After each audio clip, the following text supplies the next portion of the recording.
Hola, buenas tardes a todos y bienvenidos a un nuevo apartado de la unidad 3. En este apartado estamos hablando de las aguas continentales, ¿de acuerdo? Bien, bueno, vamos a empezar en este apartado a hablar de diferentes elementos que contienen agua, pero que se encuentran en el interior de los continentes, ¿vale? En primer lugar vamos a hablar de los lagos, en segundo lugar hablaremos de las aguas subterráneas y finalmente también hablaremos de los glaciares, es decir, el agua en forma de hielo, ¿vale? Lagos, agua sub... Vamos allá.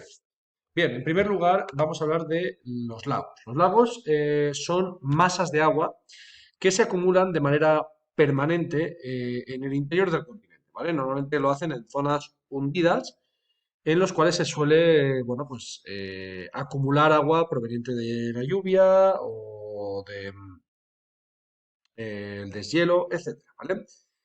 En el caso de que una laguna, en el caso de que un lago, perdonad, sea de un reducido, se le conoce con el nombre de laguna, ¿vale? Y en el caso de que el agua que contenga esté salada, se le conoce como mar interior. Es el caso, por ejemplo, del mar Caspio. Es el lago más grande del mundo, pero al contener agua salada, se le conoce como con el nombre de mar, ¿vale? El mar Caspio. Bueno, el volumen de agua en los lagos suele variar, suele cambiar dependiendo de la estación en la cual nos encontremos, ¿de acuerdo? En el caso de que una laguna o un lago se seque, se forma lo que se conoce como una... Bueno, aquí tenéis ejemplos de estos lagos que os estoy explicando ahora. En primer lugar, un lago, como podéis ver aquí, el lago de Covadonga, situado en Asturias. Luego tenemos aquí una laguna pequeñita, ¿vale? Esta es la laguna de la laguna negra de Soria, si no me he confundido. Y bueno, el ejemplo de lo que se conoce como una ciénaga, ¿de acuerdo? Una masa de agua que ha ido secándose, ha ido rebajando mucho su nivel. Fijaos que aquí aparecen las plantas. Bueno, pues digamos que están los niveles más bajos. Por lo tanto, a esto se le conoce como una ciénaga, ¿de acuerdo? Bien, vamos ahora a hablar de las aguas subterráneas. Bueno, las aguas subterráneas son aquellas que se encuentran embolsadas debajo de la superficie terrestre, ¿de acuerdo? Estas representan el 25, un cuarto de las aguas continentales, ¿vale? Son muy importantes para nosotros. El origen de estos acuíferos o de estos embolsamientos, bueno, pues es agua, lluvia o agua de los ríos que penetra en el interior de la tierra, ¿vale? Y esto, bueno, pues hace que se formen esos depósitos de agua naturales que se conocen como acuíferos, ¿de acuerdo? Aquí tenéis un ejemplo. Las galerías subterráneas que hay, ¿de acuerdo? En los cuales se acumula agua. Digamos que las características de este tipo de agua subterránea, bueno, pues tienen que ver con la roca. Hay rocas que son muy porosas y que hacen que, bueno, permiten, en este caso, la infiltración del agua. Y bueno, pues esa agua que se va infiltrando en esa roca va abriéndose paso hasta que forma esa galería, ¿vale? Finalmente el agua encuentra una roca que es impermeable y se deposita en esa zona, formando estos depósitos de agua naturales. Son muy importantes, ¿vale? Son una de las reservas mayores, ¿vale? Es la reserva de agua potable más importante. Es un agua que se mantiene a una temperatura constante. Además, no incide la luz y por lo tanto eso genera unas condiciones idóneas para el consumo humano. ¿De acuerdo?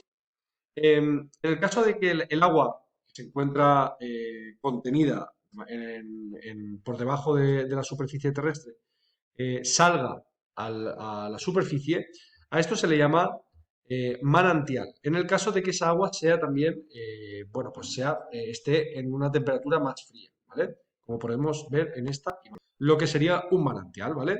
Se presupone que aquí las aguas están a una temperatura fría, ¿vale? Por lo tanto, esto es lo que sería un manantial. En el caso de que esa agua salga a la superficie, pero el agua se encuentra a una temperatura muy elevada, bueno, pues eso se va a reconocer como, y bueno, como os decía, pues estas aguas son la principal reserva de agua potable del planeta. Último grupo de aguas continentales, en este caso vamos a hablar de los glaciares. Son las aguas en estado sólido, que están congeladas, ¿vale? En este caso un glaciar es una masa de hielo creada por la acumulación de nieve durante cientos de años, ¿vale? Aquí tenéis un ejemplo de un glaciar. Normalmente se suele situar en zonas montañosas, en zonas de una elevada altitud. Y bueno, pues la nieve ha ido formando esas lenguas que veis aquí, ¿vale? Estos glaciares, que, bueno, pues como es un proceso muy largo en el tiempo, ¿vale? De cientos de años. Y bueno, permanecen aquí en estado sólido debido a la temperatura. A las bajas temperaturas hace que estos glaciares, aunque sí que se mueven a lo largo del tiempo, bueno, pero permanecen invariablemente congelados en estado sólido, ¿vale? En el caso de que un glaciar o que una plataforma helada, en este caso, se desprenda de su núcleo, ¿no? Y lo que haga es desprenderse hacia el mar, bueno, pues nos encontramos entonces con una masa flotante que recibe el nombre de iceberg, ¿vale? Bueno, pues la mayoría de los glaciares, en este caso, se encuentran ubicados en los polos, en los círculos polares, ¿vale? Pero en muchos casos estos glaciares también se encuentran, como os he dicho anteriormente, en las cumbres de algunas montañas, como por ejemplo en el caso de los Alpes, que por ejemplo tenemos varios glaciares, por ejemplo en la montaña más elevada, que es el Mont Blanc, ¿vale? Que presentan este tipo de glaciares, ¿de acuerdo? Estas lenguas de hielo permanente que se ha ido formando con el paso del tiempo. Bueno, pues un apartado cortito, lo dejamos aquí, ¿de acuerdo? Nos vemos en el próximo apartado y os dejo las actividades justo aquí debajo. Un saludo.